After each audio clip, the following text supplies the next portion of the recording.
There's one invention that really shows how the industry operates. The easygoer lightweight plastic bottle for Coca-Cola. The easygoer. I'm sorry. Aluminum can solos. Aluminum can, whoops, plastic bottle. All right? The ingenious, perfect, beautiful design of the aluminum can. How you can stack them. You can fit more of them. Now we gotta watch the microplastics video. Run. There may be a snake. There could be an alligator. I'm in Point Comfort on the Gulf Coast in Texas. I like this guy. There's something dangerous lurking in this water. Oh, wow. That's all plastic that? pellets in there. Oh, my. Plastic pellet, plastic pellet, plastic pellet. That's crazy. Microplastics have shown up in the blood, brains, and testicles of nearly every human tested. Microplastics. Microplastics are everywhere. They've been found in almost every organ in the body. We're eating and drinking more plastic than we might have realized. And you might be likely to blame your own personal behavior for this junk ending up in your body. Swap out that plastic cutting board. Plastic is being leached into my coffee. But it's not all from your cutting board or water bottle. Plants like this one are producing a form of microplastics that are relatively unknown and nearly completely unregulated.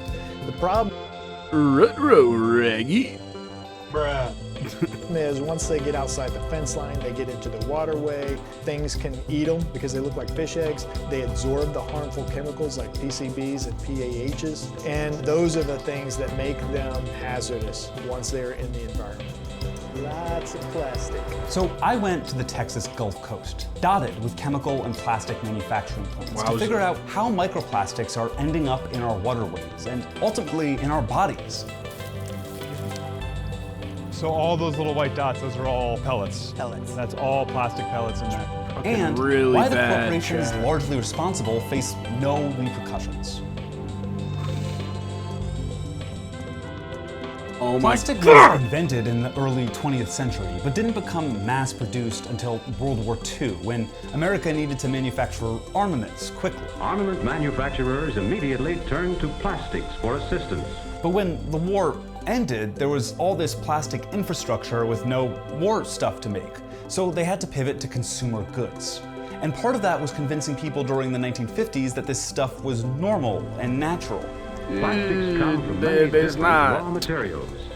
Some of the materials are natural elements like water and air. What are the other Many ones? contributions of the kingdom of plastics designed for practical, gracious living.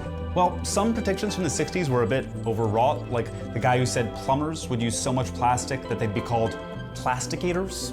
A lot of these early predictions of the future were accurate. Hold up. But they do pipes. Shouldn't they be called like pipers? Why is it a plumber? What is a plumb? Is that like the tube of the pipe?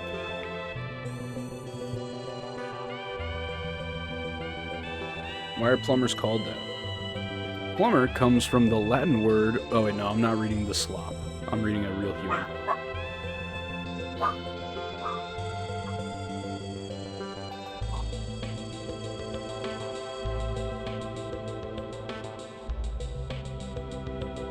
She's very annoying. She's very annoying. I'm sorry. The origin of the word plumber dates from the Roman Empire. Roman roofs used lead in conduits and drain pipes. They were also covered with lead. Lead was used for piping and for making baths. The Latin for lead is plumbum, which, is that why it's PB on the periodic table? I think that probably is why it's PB on periodic table. Plumbum? Yes. Cool. You know this, you live in the future. Plastic is everywhere. There's one invention that really shows how the industry operates. The easygoer lightweight plastic bottle for Coca-Cola. The easygoer. I'm sorry. Aluminum can solos. Aluminum can, whoops, plastic bottle. Alright? The ingenious, perfect, beautiful design of the aluminum can. How you can stack them. You can fit more of them. The first plastic soda bottle was introduced by Coca-Cola and Monsanto, the chemical company, in the early 70s. After a quick FDA approval, the Easygoer was launched in small test markets. And according to this film produced by Coca-Cola, people loved it. My brother bought some Coke in a plastic bottle and I tasted it and it tastes the same as in a glass bottle. I tried the plastic bottle and I like the way it tastes. Love them. The bottles are made using a chemical called... Dude, we've been eating stuff out of cans for like a gajillion years, like just straight metal. I feel like the metal probably affects the taste way worse. acrylonitrile, which studies at the time showed did not leak significant particles into the beverage inside, which is important because acrylonitrile is a carcinogen when consumed. Only from your Coca-Cola bottler. Just 2 years after the test run launched, the FDA rescinded approval. Classic. The amount of migration of particles from bottle to contents wasn't safe. The bottle was banned. I like it very much. I have a youngster, 5, and I feel safe that he has the Coke in the plastic bottle. The FDA approved the safety of acrylonitrile bottles using testing data from Monsanto, who made the bottles. The FDA did no testing of the... That's just classic, man. I mean, I guess it wasn't classic then, but these things are called classics for a reason. This is straight out of the playbook, bro. The EPA does this too. During the approval process.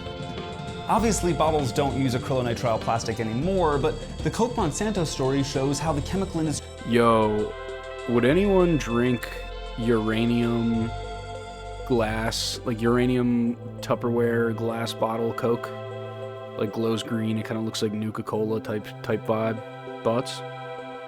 Industry manipulates facts and regulators to push things that we don't fully understand yet out into the world as quickly as possible. From 1950 to today, plastic production went from 2 million tons a year to 450 million tons.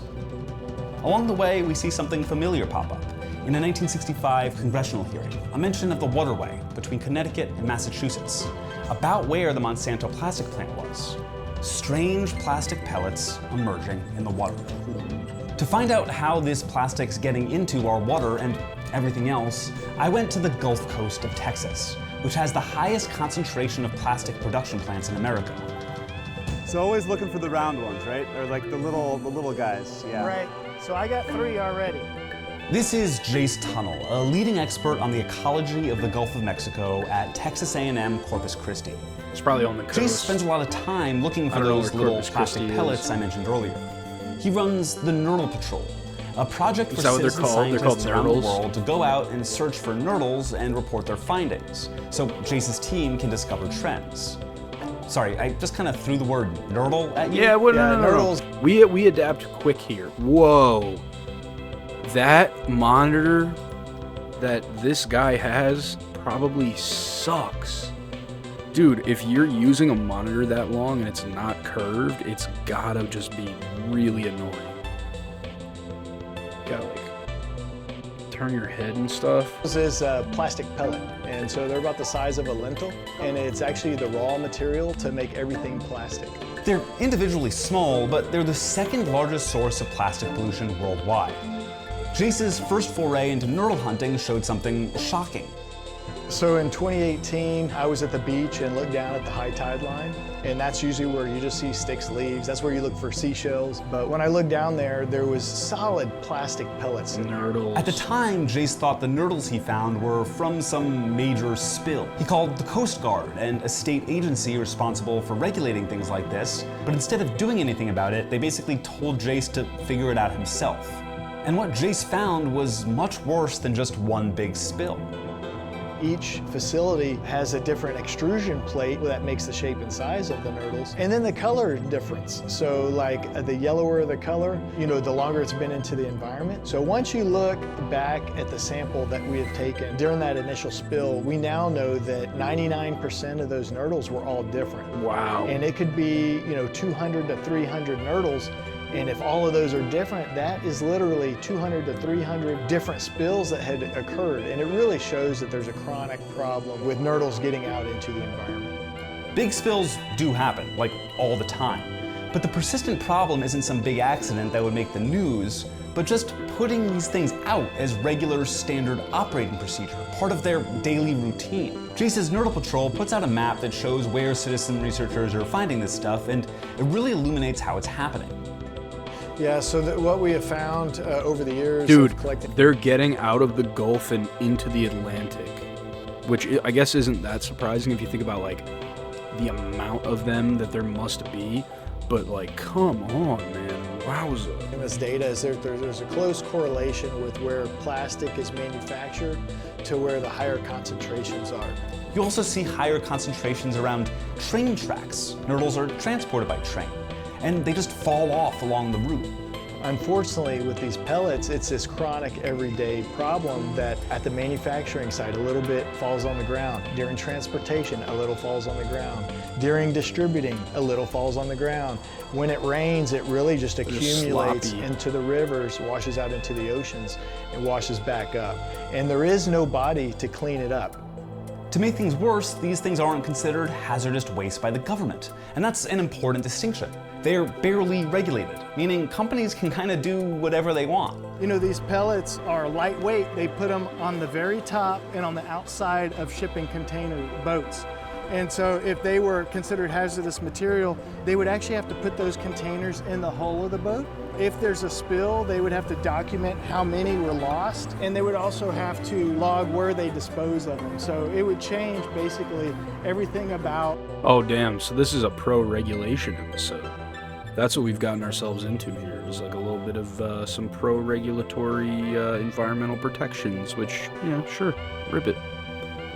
You know, the way that they currently handle the plastic pellets. In 2022, Texas regulators plan to start treating nurdles as the dangerous pollution they are, but industry lobbyists stop them. So let's look at some industry hotspots on Jace's map.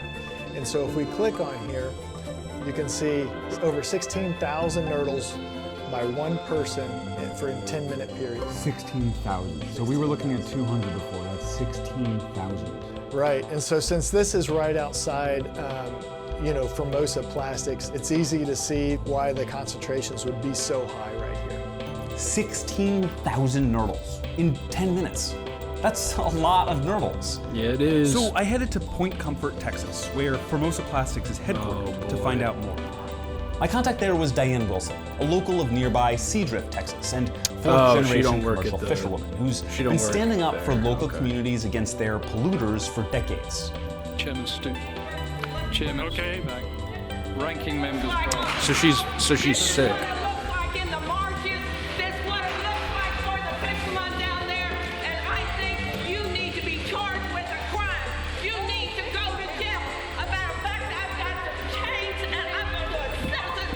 Dude, what?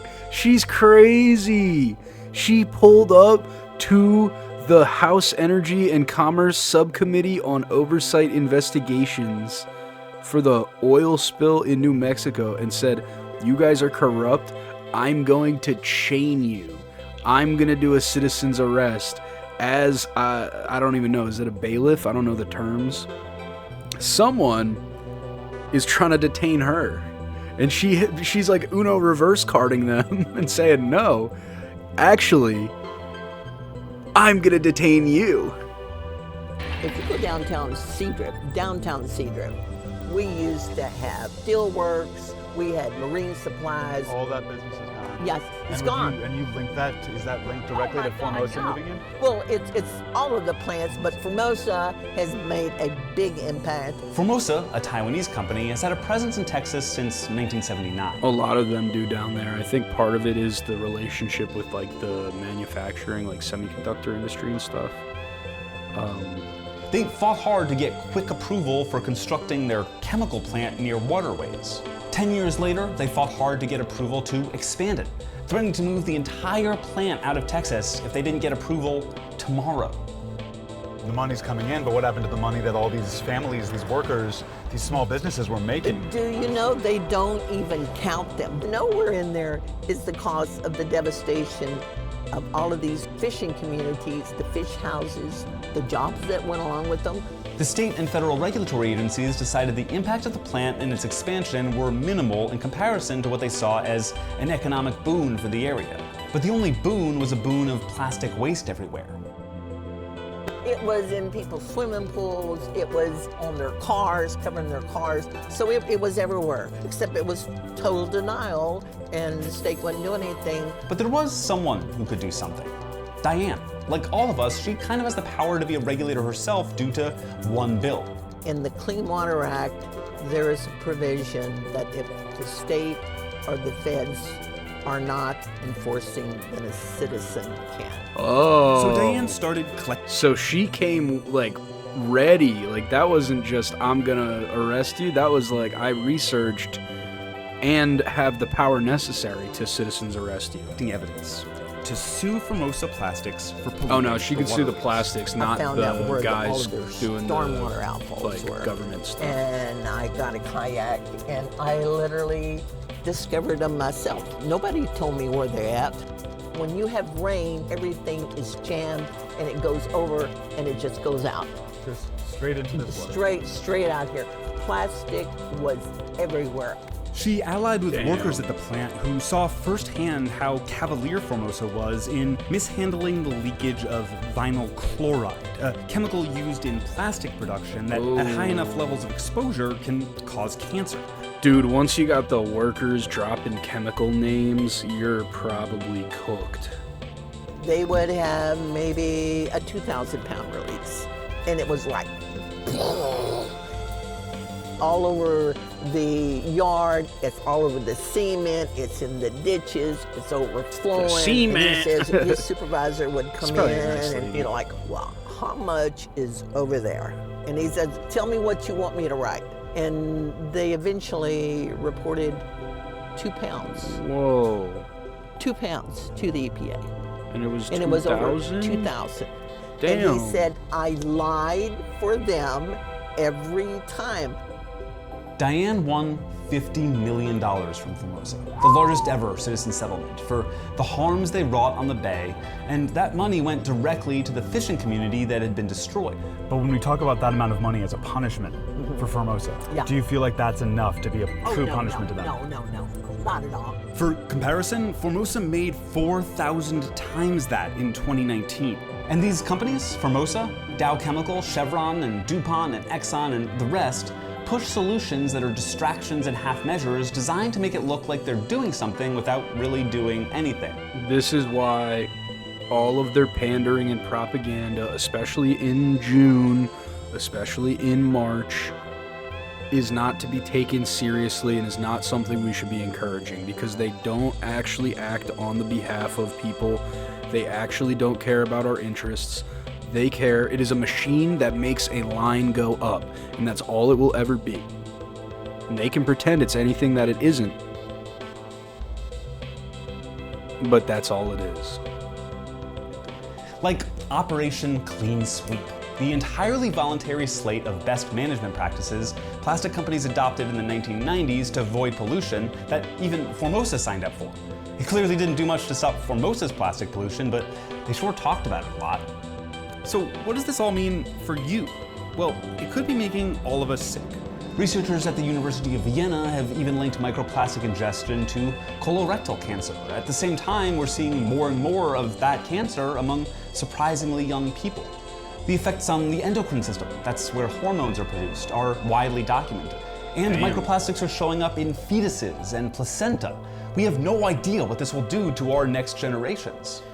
There are undocumented, like, tribes that we've went out and we've dug their bodies up, only to find that they have microplastics in them too, dude. Even if you live off the grid in the Sahara, not the Sahara, that's a desert, in the Amazon rainforest, microplastics are still gonna get to you. You know, it's real concerning to read all these papers that come out and hear that there are microplastics in our organs.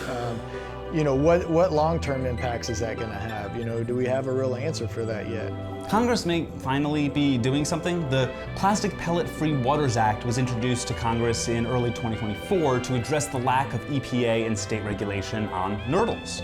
But the plastic industry's been pushing back hard, citing the Do Nothing Clean Sweep program as evidence the regulatory changes are unnecessary. And it's important to remember it didn't have to be this way. This is all about profit. Keeping these particles out of our waterways would cost these companies more money. pumping out more and more plastic products is profitable. But is any of that savings getting passed on to you, or only the chemicals that are poisoning you? Even back to the Coke bottle. Along with measuring consumer response, these tests enable Coca-Cola USA to further evaluate the technical, manufacturing, economic, environmental, and health aspects of the new container. They push the bottle out quickly to test the environmental and health effects on real people. That should be a crime. Actually, I take it back. No Vine Boom. That should be a crime. Which is kind of what the entirety of the plastic project feels like.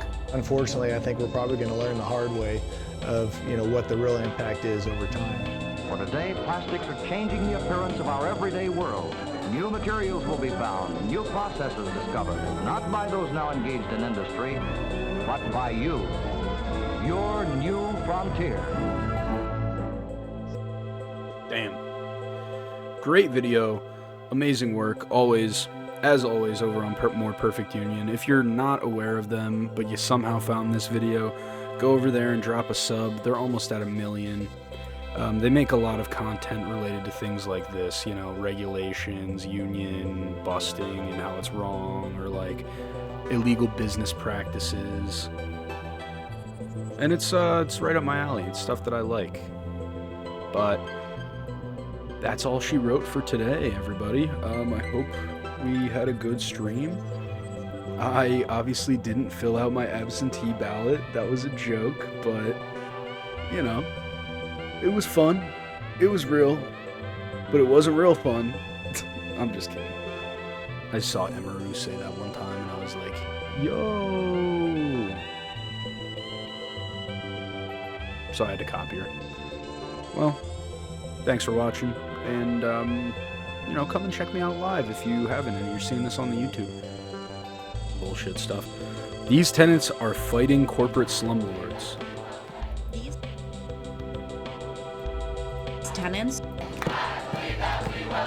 These tenants owe their landlords $60,000, but they're not paying. Would you pay rent anywhere that you can't take a bath? Or no. You got holes in your apartment and you're infested with bugs? I don't think so. Some bullshit, I have man. like holes in my wall. I have mold in my window. The only time it's acceptable to live in a place like this and to have a place that is maintained this poorly is when it comes down to college apartments. College apartments are gonna look like this, man, but that's how they're supposed to look. These, man, this is people's homes. It should not look like this. That's horrible. I have mold in the tub. I have went a week without taking a bath because of it's just how like my tub is bad, operating. man. Like, I feel bad for him. These renters, part of a tenant union in Kansas City, Missouri, are withholding their rent, launching the first coordinated rent strike in decades. But their target isn't just their landlord. It's also the federal government. Yeah. Oh yeah, we love that. We love that over here. We love it. Oh, I'm the Fed's biggest hater. Dude, I didn't realize we could unionize against the Feds. That changes everything, man. For my neighbors, no one deserves to live like this.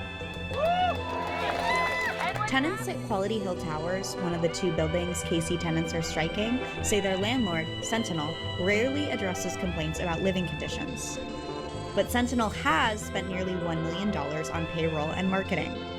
I've been at Quality Hill Towers since September of 2021. Nothing has changed over the 3 years I've been here. I'm flooding in 601, I moved to 401, I'm flooding. It's the same thing. You got some people that can't turn their sink on. After repeatedly trying to get their basic needs met, It's KC disgusting. Tenants members of Quality Hill Towers and Independence Towers are collectively withholding over $60,000 in rent to force their landlord's hands. It's a really good idea to not let one person fight the fight. It's strength in numbers. And I feel like it's probably one of the best ways to get something. Absolutely. Collective action. Collective action. Collective bargaining. You have strength. You guys have power. It's our biggest tool, and anyone who attempts to infringe on that tool is a piece of shit. And probably a fucking fed. A glowy. We stand 10 toes down. You know, I just found out what glowy means, like, 2 weeks ago. Is to get something accomplished. We stand 10 toes down. Striking tenants are targeting both their corporate landlords and the agency that oversees their loans, the Federal Housing Finance Agency. Quality Hill Towers and Independence Towers have received a combined $15 million in loans from Fannie Mae.